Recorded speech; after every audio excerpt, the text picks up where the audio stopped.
Hello friends, রোশনাই এপিসোডে আমাদের আগামী পর্বে দেখানো হবে সাধু বাবার আশ্রমে রোশনাইয়ের নৃত্য দেখে রঞ্জন প্রসাদ তার অতীতের কথা মনে পড়তে লাগলো। কিন্তু এই রঞ্জন প্রসাদ কি চিনতে পারবে তার এই মেয়েকে? তাদের বাবা মেয়ের সম্পর্ক কি সবার সামনে উঠে আসবে? জানতে হলে আমাদের টলি স্টোরি টাইম চ্যানেলে চোখ রাখুন। এদিকে বাদশা বাড়িতে ফিরে আসলে বাদশার মা বলে, বাদশা এ কি হাল করেছে তোমার চেহারার? বাদশা বলে উঠল, তুমি তো এটাই চেয়েছিলে মা, যেন আমি তেলে তেলে মরে যাই। বাদশার বাবা বলে উঠল, এ কি বলছো বাদশা? আমরা তো তোমার ভালো চাই, আমরা কখনোই তোমার খারাপ চাইতে পারি না।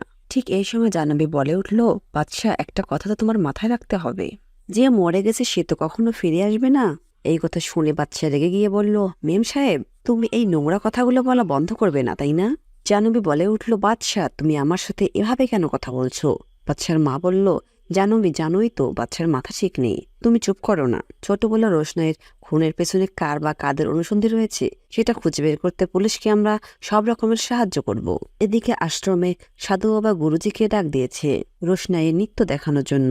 গুরুজি প্রথম দিকে রোশনের নৃত্য দেখতে রাজি হলো না, কিন্তু পরে যখন অনেক করে বলল সাধু বাবা, তখন নৃত্য দেখতে রাজি হলো।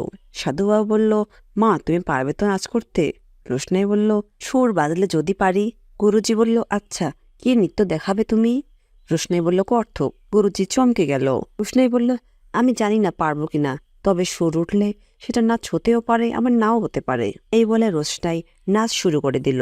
রোশনাই এই নৃত্য গুরুজি যতই দেখছে ততই সে মুগ্ধ হয়ে যাচ্ছে।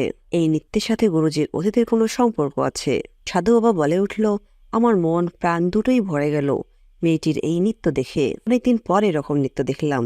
গুরুজির মুখে কোনো কথা নেই, সে শুধু মনোযোগ দিয়ে তার এই নৃত্য দেখতেছে। এখন কথা হলো, গুরুজি কি তার অতীতকে সামনে নিয়ে আসবে? এই গুরুজি যে রোশনাইয়ের বাবা সেটাকে প্রমাণ হবে?